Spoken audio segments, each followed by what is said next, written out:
What's going on, everybody? Welcome back to another video. Episode 4 just finished up. So let's go ahead and recap everything that went down for episode 4 of the Contender series. Now, I was out with some friends during the fights, and the only fight that I ended up fully watching was the main event, but I did catch glimpses of the rest of the fights.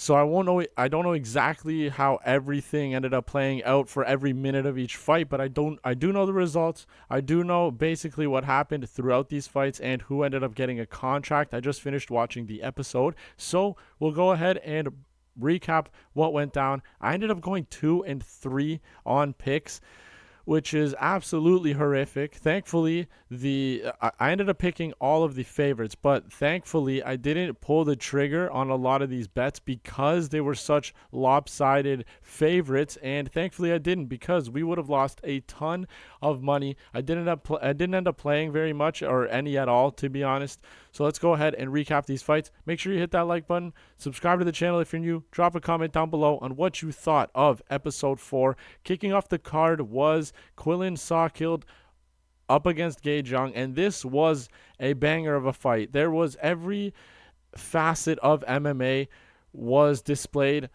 during this fight, and both guys, being 24 years old, showed promise and actual skill.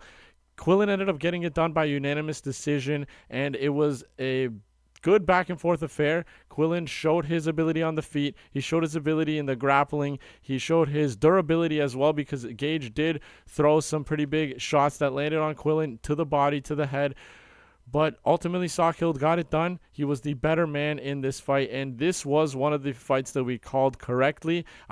In the breakdown, I said that I believe Salkilld is the more refined fighter, and he did show that in this matchup. But Gage is 24 years old. He can go back onto the regional scene, get a couple more fights under his belt, and who knows, he'll probably be on season 9 of the Contender series, because he has legitimate skills as well. And being 24, I can see him getting into the UFC at a later date. But for now, Quillen gets the win, and he got the contract also. So I'm excited to see what he has to offer the UFC in the lightweight division. 24 years old, great future in front of him. Let's keep rolling to one of the craziest women's finishes I've ever seen in my life. They were calling her Janazi, not Unazi. Duben went up against Shannon Clark, and Shannon Clark ended up closing at a minus 1,000 favorite, which was absolutely insane. She went from like a minus 300 or 400 all the way to a minus 1,000. So I know a ton of people had Shannon Clark as their pick. I was one of those people. Thankfully, like I said, we didn't end up pulling a trigger on bets because of how lopsided the odds were. But I thought Shannon Clark was going to come in here, put that pace, put that pressure on, make the fight dirty like she usually does, clinch up her opponents, rip shots to the body, rip shots to the head. But this fight ended in 1 minute and 13 seconds. Duben landed a beautiful overhand right that landed flush on the center of the face of Shannon Clark, and it knocked her out cold, like stiff as a board. Shannon Clark was not there. Duben flatlined her as like a minus or a plus 600, 700 favorite. I don't know, or underdog. I don't know how big of an underdog she was, but she absolutely flattened Shannon Clark, who I actually thought had a pretty good chance of just finishing Duben. But Duben was one of those fighters throughout this episode that you can't really get a lot of tape on, and most of her career shows that she's 4-0, but she's actually 4-0 with 1 no contest, and the first 4 fights of her career all played out in 2019. She then took a 5-year break, fought somebody back in April who was making their pro debut, looked very out of place in the octagon, but then she comes in on the Contender series and does that. It is absolutely insane. It's hard to make these picks when you don't really have much to go off of. We had more to look on the Shannon Clark side. I thought the pace, I thought the pressure was going to really chew away at Duben, and honestly, it might have. It might have if the fight didn't land, or if the fight didn't end a minute into the fight, where Duben blasted Shannon Clark with that right hand, put her to sleep. That was one of the coldest women's finishes I've seen in a long time, especially on the Contender series. So good for Duben. She ended up getting a contract as well, obviously. Let's move on. We started off 1-1. Now, next fight was Austin Bashi taking on Dorian Ramos. Dorian Ramos was stepping in on extremely short notice. I think he took the fight like 4 days ago or something like that. And our breakdown was basically Austin Bashi was just a younger, better version of Dorian, and he really did show that in this matchup. Like Dana said in the when he was giving out the contracts, which he ended up giving Bashi a contract as well, which was nice to see because sometimes Dana likes to mess around, and when they're a little bit too young, he says to go back out of the regional scene, get some more experience. But he did end up giving Austin Bashi a contract, and rightfully so. Like Dana said, it looked like Austin Bashi could have finished that fight a few times throughout this matchup. I think he ended up finishing it in the second round, but he just looked dominant everywhere. He was fighting off takedowns, fighting off the clinching of Ramos, and just doing basically anything you wanted to Ramos, and eventually put him away with a submission. Austin Bashi is a very talented kid. He's now 13-0, 22, going into a highly skilled featherweight division in the UFC. Hopefully they don't fast-track him too much, especially being 13-0 at this age. It's a lot of pressure not to lose your O, especially in your UFC debut. So we're going to see who the UFC matches him up with. Austin Bashi, I think, has a phenomenal future. This is the only other fight we ended up getting right on the night. But Bashi was just the way better fighter throughout this fight. Like we said in the breakdown, there's not much else to say. He dominated this matchup. Let's move on to the co-main event. Will Currie took on Jordan Santos. Now, here was another one where you couldn't really find a lot of tape on the Jordan Santos side. He ended up winning tonight. He was like a 4-1 underdog. And when I was breaking down this specific fight, I thought Will Currie was going to be the better fighter. What I did mention was the growth from Jordan Santos's win against that 6-13 opponent here, and the difference between that and his most recent fight, which was against an 8-2 opponent. Everything about him was different. His skill level was astronomically better. Like, it was like a completely different fighter. His physique, completely different. In that 6-13, he looked a little pudgy, out of shape, not really looking like he's taking fighting very seriously. But then he comes in his most recent fight, which was 2 years ago as well. But then he looked actually in shape. He looked fit. He looked just more skillful, looked more comfortable in there. He feinted really well, gave his opponent a lot to think about, and he was way more well-rounded than he was in his previous fights. And I said if he comes in with, even if he developed between that 6-13 fight to the 8-2 fight by that much, if he does it again with the 2-year layoff going up against somebody like Will Currie, he's going to give Will Currie problems, and that's exactly what happened in this fight. His pressure ended up being a lot for Will Currie.